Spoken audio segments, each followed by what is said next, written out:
I think I like it. There's quite a lot of flavours going on in this one to like create the cookie dough flavour, and it is there. But I also want to know what all the other flavours are. It's interesting. I don't hate it. Hi, I'm Dana. I've just gotten home from a little mental health walk that did nothing for my mental health. It means that my hips now hurt, which is like a fairly recent development for me. My hips hurt quite often now. I love that. I'll link the first episode here, but if you're new and can't be asked going to watch it, fair enough. Basically, I'm in a right spot burnout and I just completely blank it out and pretend that I'm not the moment I'm out of it. And I pretend I'm not for a good amount. I pretend I'm not leading all the way into it, and then I'm suddenly burnt out. And then when I'm not anymore, I just blank out everything that happened and don't really acknowledge or remember any of it properly. So rather than do that again, I thought I'd utilise the fact that I'm an autistic person doing a YouTube channel to try and help people out. And we'd do the Burnout Diaries, so you get to travel through burnout with me in real time before I can forget things. I don't remember what the fuck I said in the last one, to be completely honest with you. Probably won't remember what I said in this one either. Give me 3 years and I might not remember making this series whatsoever, even if I end up with like 50 videos of it. But today's one, I want to focus on how I feel during burnout. Because coming into it, I was like, oh, you know, I used to just like think it was depression, but it's not, and it's fine. And I completely blanked out how fucking horrible it is to feel that way. I was just like, well, at least we know it's not depression, it's just autistic burnout. And started acting like that made it all okay. You know, like it is, for me, burnout is a lot of like common depression symptoms. I don't have any motivation, I don't have any energy, I can't be bothered. Very few things bring me any sort of joy. I usually quite enjoy going for a little walkie walk. Did not enjoy it at all today. Couldn't be fucked, don't want to do it again, go away. You know, like that is my full vibe, is just go away. I don't even know who that's directed to, I just... And on top of that, I have a really fun little thing where I need to figure out how to change it, because otherwise it is going to be like this for the rest of my life. But March sucks because it's my dad's birthday, or it would be my dad's birthday on the 3rd if he hadn't, you know, gone and fucking died when I was 18. And it was my mum's birthday on the 22nd, but obviously she died, it's not anymore. And then my birthday's on the 28th, and that tends to end up just being a very disappointing and all round not very good experience. And then April's the month that my dad died. So I feel like I have just like a solid 6 weeks where things constantly remind me of my dead dad. And I think that my dead mum's probably going to tie into that now that that's happened. So like this month and next month, always just a little bit rocky for me, have been for the last 10 years. I can imagine this one being a little bit rockier than usual because it's got the double whammy of my mum also being dead now. So that's very cool and fun. But the thing is, during burnout, one of the things that I think I might have actually, like, I think it's more the... Oh, she's in a litter box, one sec. Oh, Christ, everything's just so much more difficult than it needs to be or usually is. Yeah, I think one of the things that I do all the time with my anxiety, and one of the things that really plays into my burnout is... I don't know how to explain it now, fucking started like that. So basically, I feel really sad because I'm burnt out, because I don't have energy, because I don't have motivation. I don't have like the energy to do an emotion essentially. So nothing's really bringing joy. And the absence of joy is often sadness, let's face it. It's not just like contentedness, is it? Like it's being sad. So I'm waking up in the morning just feeling sad and going about my shit trying to cheer myself up and still just feeling sad. And then somewhere around lunchtime, my brain's like, you've been feeling sad for a while, and it makes us feel better when you have a reason to be sad, because everything should have an explanation, and everything that ever happens to us you ask why about. So we need to figure out an explanation for why you're sad so that you can stop being sad. But you're just sad because of burnout, not because of anything actually happening right now. So let's pull up something from the past. Let's pull up some past reminder of trauma for you to get sad about. Let's get really sad about how much you miss your dad. And it's like, I didn't even, like... Our relationship was very strained. I didn't see him very often even when he was alive, and it's been 10 years and my jaw's making a clicky noise when I talk now. Like, I know people do, they're like, oh, you never get over the death of a parent, it's okay to feel what you feel, and I do believe it's okay to feel whatever the fuck you feel. I do think that for me personally, I dealt with it and moved on and like processed, like he died, you know, like that's a pretty like logical, clear-cut thing for me. Like he's dead, he's gone, that's that. Deal with it or don't, you know.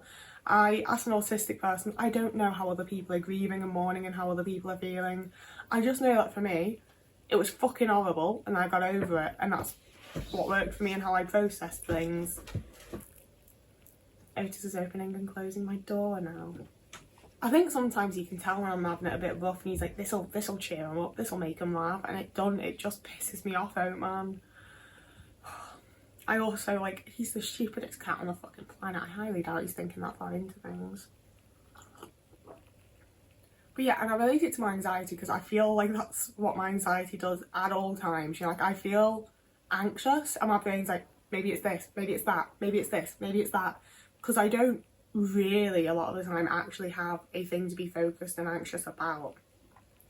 And my brain is just the type of brain that likes to have a reason, it likes to know why. So it just pulls up shit to be anxious about. And I feel like now that I've like really fucking hit a point of burnout where like I have done nothing beyond the household chores that I need to do in the last 2 days. I hadn't left the house yesterday. Like, I hadn't left the house in a day or two. And I'm only going on brief little short walks at the minute because, like, it's such a mixed bag of, is this going to make me feel better and, like, warm up my body and I'm going to be feeling good afterwards? Or am I going to get home and my whole body is just going to ache and I'm going to wish I hadn't fucking done it? Because that's what's happened today. I really wish I hadn't gone for my stupid fucking mental health walk because it hasn't helped my mental health and my body aches way worse than it did before. Everything Otis has done since I got home makes me either want to scream or cry. Like, everything. Like, he's literally just being a cat. He's not even doing anything. And, like, it's pissing me off. You know, like, I say that in a half hour you'll come and, like, snuggle with me and I'll be like, you're actually the cutest man in the whole world, I'm so sorry that I got annoyed. And I also haven't even, like, actually gotten annoyed at him, because he, you know, like, when I'm like, he's having a shit in a litter box now at the most inconvenient time, you don't know it's about him, he's fine. I'm not going to take anything out of my fucking cat, but he is pissing me off. But also everything's pissing me off because everything's fucking annoying. Yeah, I really, truly, deeply, genuinely, like, I've had probably 7 years at this point, actually, of recovering from my initial burnout and then constantly staving off another burnout. And I fully blanked on just how it feels, you know? And, like, last time I felt like this, I wasn't fucking diagnosed with autism, so people just kept telling me, like, oh, that's depression, try these meds, try that, try CBT, why don't you just talk to someone? And, like, none of any of the depression stuff ever helped, because I'm not fucking depressed, it's autistic burnout. And I will give that I'm accommodating to myself as an autistic person this time around. I'm doing more to think about my sensory environment and looking after myself in that sort of manner, and, like, you know, caring for myself as an autistic person and not someone who's depressed, someone who's a little bit sad, whatever, you know? I don't mean that as any sort of shade, it's just that, like, if you have depression, then antidepressants will probably help you, you know? Like, if I thought they were going to help, I would give them a go. It's just that I gave them a real good go and they did not help. And Otis is now playing right under the tripod. Little man, please, I'm begging you. He's going over to the window now, we love him. This tea's really growing on me. There's like an undertone of something that tastes the way I always expect vanilla to taste, but then it doesn't. It's really good. Yeah, I like this tea a lot. It's just getting out of bed is such a struggle at the minute.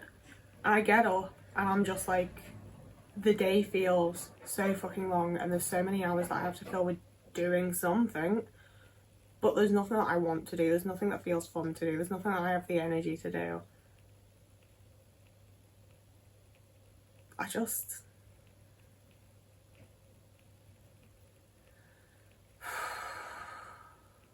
think one of the really wild things for me with this as well is that, like, I was never taught how to deal with or show or regulate or do anything with emotions. If you're not happy and smiling, you don't get to have an emotion, be quiet. So I also, like, I do not know how to be at all without some sort of mask, I think. And the moment that I unmask, I just come across as really like annoyed and depressed, because I am. So it feels like in order to like do anything or go anywhere, I just have to put a mask on and deal with it, and I don't have the energy for that either. I don't want to. And being this burnt out definitely affects my ability to mask as well, which just, like, there's been so many times that I've been like just like on the train, going to the corner shop or whatever, and I've realised that like I don't, not that I need to look like approachable or whatever else, I'm not always trying to look approachable, but I'll catch someone's eye and they'll look away so fast and I'll realise that like I must have just like glowered at them. Like I've glared at that fucker. I did not mean to, it was nothing to do with them. But I don't, like, I'm just very used to having like smiley, happy, everything's fine. And I don't have the energy for it. I don't really know how I'm supposed to be if that's not what I'm doing, you know? Like it tends to work because I think my natural base self is very like, I'm just trying to have a good time. I'd like everyone to be cheerful and happy. You know, like I think that is fairly true to myself at the best of times, but it's not the best of times. And I don't know who I am or what I'm meant to do when it's not the best of times. Like not necessarily who I am, that's a bit dramatic, but you know, like, oh, I just had a throwback to all the times that my mum told me I was really ugly when I cried or when I looked angry. I think that might be some of it. I only have an attractive face if it's not twisted in some sort of negative emotion. Which might be true for every... Why is my jaw clicking so much? I feel like the fucking Tin Man. Like everything's just getting stuck and not sitting right and it's rusty and oh. It's clicking worse now that I've done that. Yeah, I know this is like me being a pissy little asshole of a video. And this is usually where I'd be like, I don't know how helpful this is to anyone. But honestly, like, even if it ain't helpful to you folks, it's gotta be helpful to me because I really, really completely blank out on the fact that I feel like this. And like, it's quite often when I start feeling like this that I know that I'm starting to like look at burnout, and that's when I'm like, push it off, do something to make that, hold it back. And this time I couldn't, and now we're here.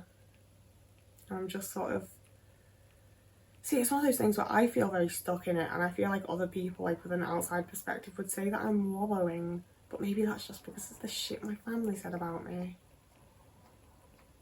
So I had a whole bunch of burnouts in my like childhood and teen years. There were loads of times that I just couldn't fucking do it anymore. I didn't have the same responsibilities that I have now that forced me to just continue and push through and do what you gotta, you know? I'm sorry, I really need to round up. I can't deal with the way my jaw's clicking when I talk, so I need to stop talking. Yeah, I feel like this will at least be helpful to me, because I really very much forget how this phase of things feels the moment I'm not in it. I swear I haven't taken anything. Like, I know that's how people look at the end of a party. It's just because my jaw's clicking. I don't like it. I wish I had something to fucking take. Elon Musk it up in this shit. So yeah, this is gonna be like a semi-regular series. Like I said, it's mostly gonna be like when I feel like doing it, when it feels like I have something to say in regards specifically to burnout. I think the next one, to be fair, I've implemented a bunch of accommodations and ways that I'm trying to help myself out, so it would be nice to show you guys those and do a little like burnout life hacks type of thing. But also like it's I was gonna say it's not really working, but it's one of those things where like it's better than it would be. Like sure, it's not fixing things, but it's better than it would be, and sometimes that's just the fucking goal. So if you'd like to see more content like this, content about autism and me and my life and things I enjoy, I was about to go into something that's going to end up being a whole fucking video topic. You can follow me here, you can follow me on TikTok or Instagram or Blue Sky. You can also find me over on Patreon or Ko-fi if you wanted to. It'll all be linked down below. There's no pressure, you don't have to. Do whatever the fuck you want, do whatever makes you feel good. I mean, I care to a point because I am putting these out and trying to like do this thing, but I also like do what you want. Whoever you are, wherever you are, if you have all the morning, evening, day, afternoon, we want you, and I will see you again in a couple of days.